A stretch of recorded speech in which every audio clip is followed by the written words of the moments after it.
The future scheduling of college football is coming. Ladies and gentlemen, we've got another major realignment update. We're going to talk about a potential Pac-12 subconference. But first, I knew this was going to happen. Take a look at this tweet. Might Big 12 soon be playing 10 conference games and 2 out-of-conference games? So guys, right now, as we know how the schedules work out within the conference, it's normally 9 conference games, 3 non-conference games. You know, in the SEC, it's 8 and 4.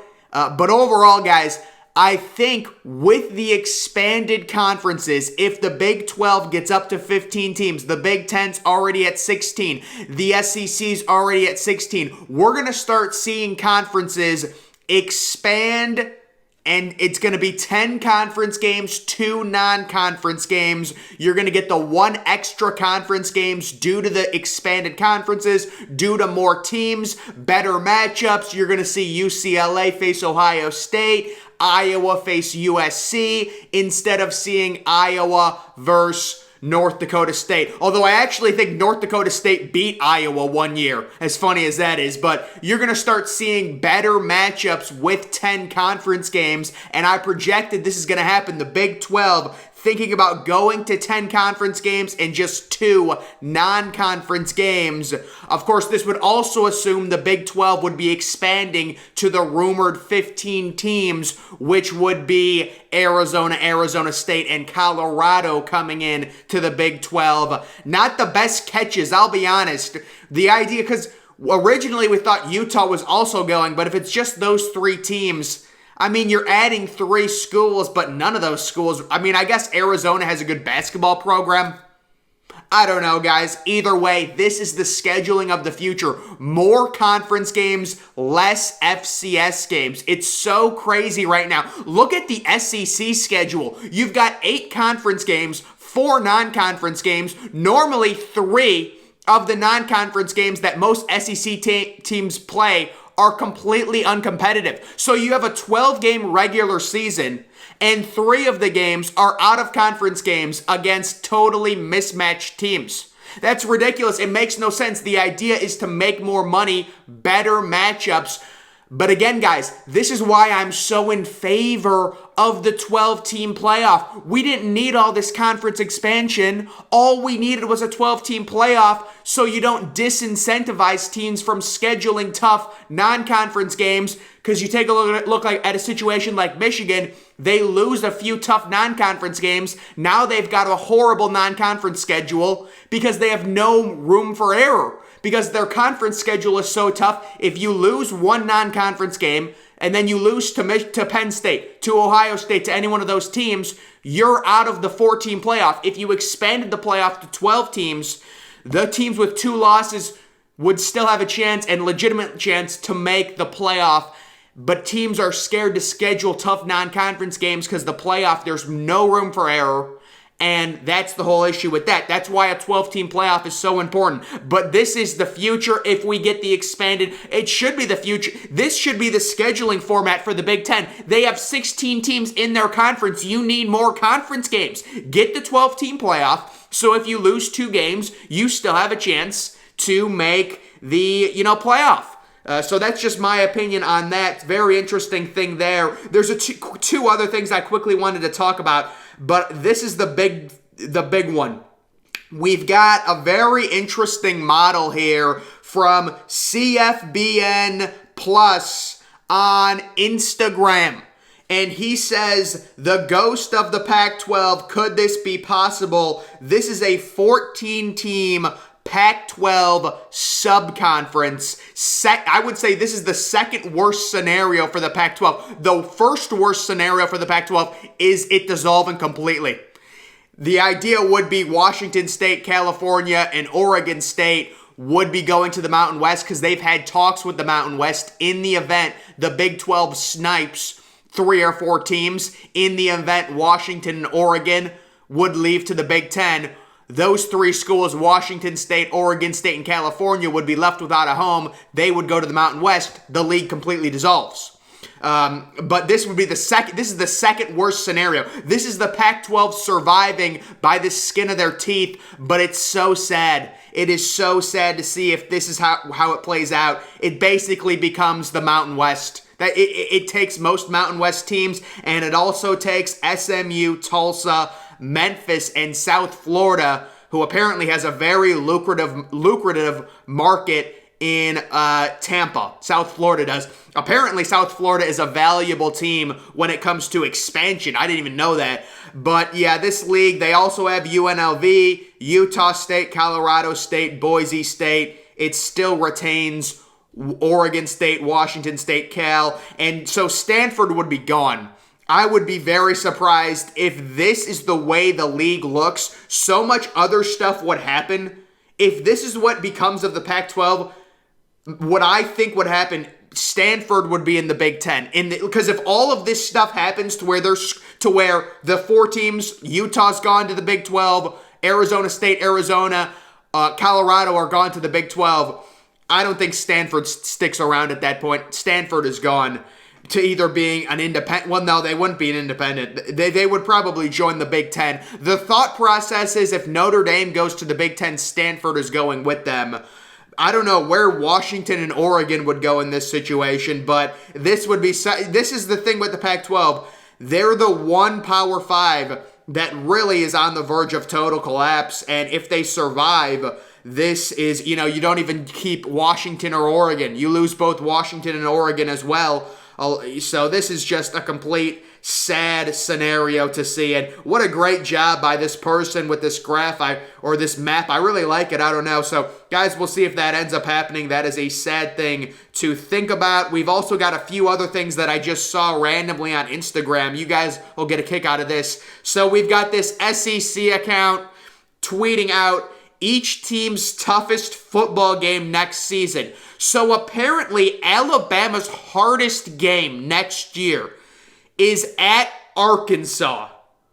Is their schedule seriously that easy where their toughest game is at a fringe top 25 team? What a joke that is. Ole Miss versus Bama. Dude, Georgia's toughest game is at Kentucky. Nothing against Kentucky. They've got a really nice NFL prospect, but Kentucky's like a fringe top 25 team as well. Yeah, no, the SEC, tough conference, very tough. Tennessee, so most of these teams, their toughest game is going to be versus Bama or versus Georgia, right? That's basically, except LSU, their toughest game is at A&M. Doesn't LSU face Bama? Yeah, LSU faces Bama every year. No, their toughest game is at home against Bama, not at A&M. I think it's a small chance, but you have a chance to beat A&M. A&M is breaking in a new quarterback, but I thought that was funny. Like, your toughest game is at Arkansas. Your toughest game is at Kentucky. I guess you could make an argument that Alabama's toughest game is at Texas, depending on what Texas does. But Texas has more talent than Arkansas. Arkansas has KJ Jefferson. They have Hazelwood, the transfer, if you guys don't know, the 5-star transfer receiver who was like the number 4 overall player in the class of 2019. And then this is typical of ESPN FPI. So this is the neutral site week 1 game odds. It has Georgia as a 91% chance to beat Oregon, which is disrespectful to Oregon. But guys, I've said it so many times.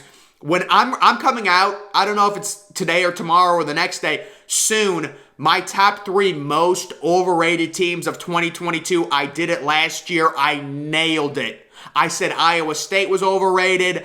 I nailed it last year when I did my top 3 teams. And when I'm picking 3 teams that are overrated, I can really zero in on certain teams and I get them right. And then I do my top 3 most underrated teams. And guys, Georgia, Stenson Bennett, I'm sorry, it's not going to happen. I think Georgia is going to beat Oregon, but 91, that's just disrespectful. That's ESPN's FPI overrating another SEC team. Realistically, on a neutral field, I would give Georgia like 82% chance and Oregon about 18% chance, which is double what ESPN has. ESPN gives Oregon less than a 10% chance.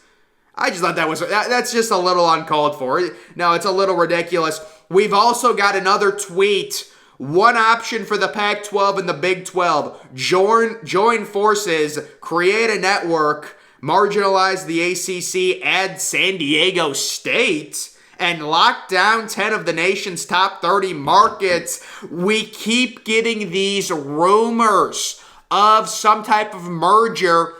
First it was the Pac-12 and the ACC. Then they were like, the ACC contracts don't allow for a merger. Now there's this idea of a potential merger between the Pac-12 and the Big 12. My thought process, if you're the Big 12, you seem to have more leverage. I don't think they would merge with the Pac-12 unless they desperately wanted Washington and Oregon. Of course, Washington and Oregon might not have a choice in the subject if the Big Ten doesn't want to expand to 20 teams. Because if the Big Ten expands to 18 teams, more than likely the two teams they're bringing in are Notre Dame and Stanford. They're not Washington or Oregon. Although Washington is valuable. They are valuable. Oregon's decent. There was like a poll or like a ranking system I just did in my last video talking about the most valuable programs. Washington was like 17th. Oregon was 22nd. So they're both valuable, but Washington a little bit better. Either way, it does make sense for the Pac-12 to survive. Take the 7 best teams from the Pac-12, take the 7 best teams from the Big 12, and combine forces. Now, obviously, the 7 worst teams from the Big 12 would not like that. The 7 worst teams from the Pac-12 don't have really much of a say at all. But, so this is an interesting merger scenario. It does make sense. You're trying to balance power. You're trying to create a situation, if you are the Pac-12, to where you can survive. And teams within the Pac-12 can be relevant in the college football world, because there is the thought that Oregon and Washington get frozen out of a potential SEC Big Ten exclusive playoff.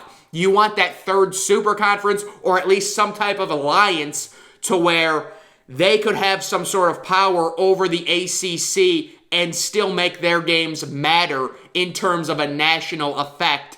And that, obviously if we expand to a 12-team playoff, they certainly will matter, because some teams, not every team that gets into the playoff is going to be from the Big Ten and the SEC in a 12-team playoff, in my opinion. Who knows, though? It's crazy. Again, there is that other idea, which would be horrible, that the Big Ten and the SEC create an exclusive playoff and tell Oregon, Washington, and all the others, go do your own little championship. There'd be 2 different... It's a complete joke, guys. I don't think it's happening, but that's the issue. The SEC and the Big Ten have so much power right now over everyone else.